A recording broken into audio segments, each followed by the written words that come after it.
안녕하세요. 김태훈의 현명한 투자자 방송 시작하겠습니다. 오늘은 쇼카에 대해서 좀 말씀을 드리겠는데요. 지난번에도 말씀드렸지만 이 쇼카라는 업체는 그 카쉐어링에 특화되어 있는, 즉 신기술을 기반으로 한 새로운 공유경제의 하나의 그 사업으로, 신규 사업으로 등장한 그런 사업체입니다.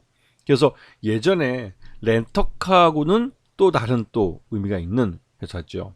그래서 이 회사는 아직 시장을 만들어가고 계속 꾸준히 성장하고 있는 회사이기 때문에 아직까지는 그 성장성은 남아있지만, 즉 기대감은 있지만 그걸 숫자로 보여주지는 못하고 있는 상황이죠. 지금 현재 이 소카가 성장하고 있는 것들을 보시면 꾸준히 성장하고 있는 것들을 확인할 수가 있습니다. 그래서 전체 매출액 중에 카쉐어링이 여전히 90% 넘는 매출을 차지하고 있기 때문에 가장 중요한 부분이고요.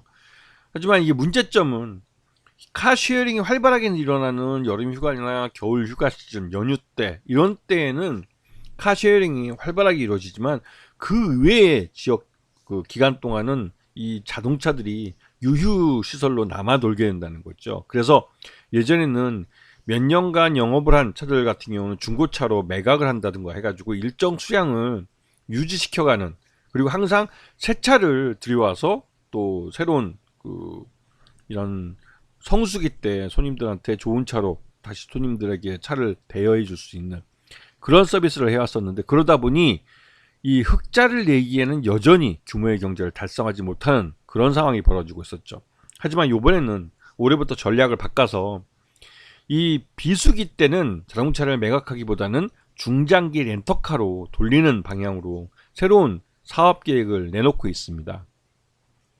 자, 지난해 3분기 실적을 놓고 봤을 때 매출 외형도 꾸준히 늘어났지만 영업 손실이 대규모로 발생을 했죠. 그리고 그 분기 순손실도 굉장히 크게 발생을 했는데요. 이렇게 되면서 이 회사의 경영권 매각이 하나의 또 이슈가 되기도 했습니다. 지금 뭐 여러간 그 연간 기록을 봤을 때 이 실적이 꾸준히 늘고 있는 것을 확인할 수 있는데요. 나름대로 이 회사가 분기별로 이제 그 연초에는 적다가 그 연 후반으로 갈수록 그 매출 외형도 같이 늘어난다는 걸 확인할 수 있습니다. 자, 이 회사의 최대주는 SOQRI라는 회사인데, 이 회사의 이 최대주는 이재용 전 다음 창업주입니다. 그래서 지금 실질적으로 SOQRI, 즉 소카의 최대주는 이재용 전 다음 창업주라고 할 수가 있죠. 그런데 2대 주주로 SK지분을 인수한 롯데렌탈이 2대 주주로 지금 갑작스럽게 부상하고 있습니다. 그러다 보니 이 경영권 분쟁에 대한 우려들이 시장에서 나오는데, 이재용 전 대표 측도 그렇고 롯데렌탈도 그렇고 1대 2대 주주가 모두 경영권 분쟁에 대해서는 뭐 부정적인 말을 해왔습니다. 하지만 이재용 전 대표는 꾸준히 한 100억 정도 들여서 벌써 작년 하반기부터 해서 지금 1월달 내내 한 100억 정도 현금을 들여서 이 소카의 지분을 늘려가고 있습니다.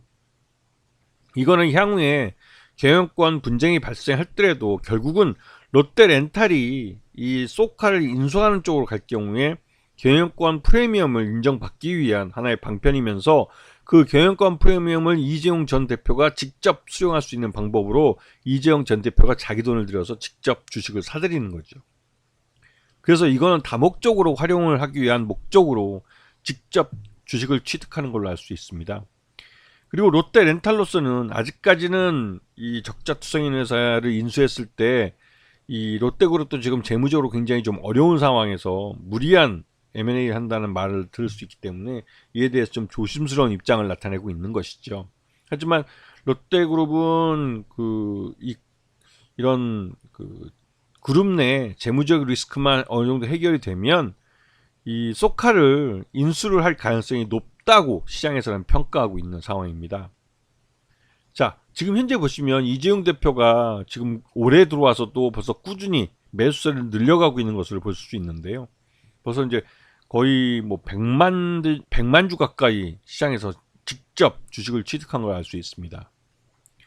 그래서 지금 현재 소카는 작년 10월 달을 기점으로 해서 주가 하락에서 주가 상승으로 지금 방향을 완전히 돌려놓은 상태고, 올해부터는 이 카쉐어링을 하는 이 자동차들에 대해서도 그 몇 년이 지난 영업 연수가 좀 지난 자동차들 같은 경우는 중장 기간 동안에 그 렌트카로 빌려주는 차로 이제 사용을 하고 신차를 들여와서 또 고객들을 맞이하는 쪽으로 해가지고 기존에 그 비수기 때 한꺼번에 이 중고차를 팔아서 헐값 매각하던 이런 관행을 고쳐서 제대로 이제 관리를 하면서 사업을 하겠다는 쪽으로 이제 바뀌었고요. 그러다 보니까 올해 이 쏘카는 꽤 상당한 실적 호전을 나타낼 가능성이 큽니다. 그런 기대감이 있기 때문에 주가도 슬금슬금 올라오고 있는데, 지금 문제는 쏘카의 최대주주인 이재용 대표 측과 롯데렌탈이 과연 어느 정도 가격에서 이 쏘카의 경영권을 양수도할 것인가, 이게 문제가 되는데요. 이재용 전 대표 측은 그래도 경영권 프리미엄을 인정받고 싶어하는 그런 뉘앙스가 있고, 그런 의미에서 직접 이재용 전 대표가 100억이라는 돈을 들여서 시장에서 직접 주식을 사들이고 있는 모습을 보여주고 있습니다. 그렇기 때문에 롯데렌탈도 경영권 프리미엄을 어느 정도 인정해 줄 수밖에 없는 것이고, 그런 경영권 프리미엄을 인정받기 위해서라도 쏘카의 실적을 끌어올려야 하는 것입니다. 그래서 쏘카의 실적이 그 적자에서 흑자로 전환이 된다면 지금보다 훨씬 더 그 나은 주가로 시장에서 평가받지 않을까라는 기대감이 분명히 있는 그런 회사죠. 그래서 지금 쏘카는 한 단계 점프업을 위해서 고구려가 잔뜩 움츠리고 있는 그런 모습을 하고 있다고 봐도 과언이 아닙니다. 아시겠죠? 자, 오늘 방송 여기서 마치겠습니다. 감사합니다.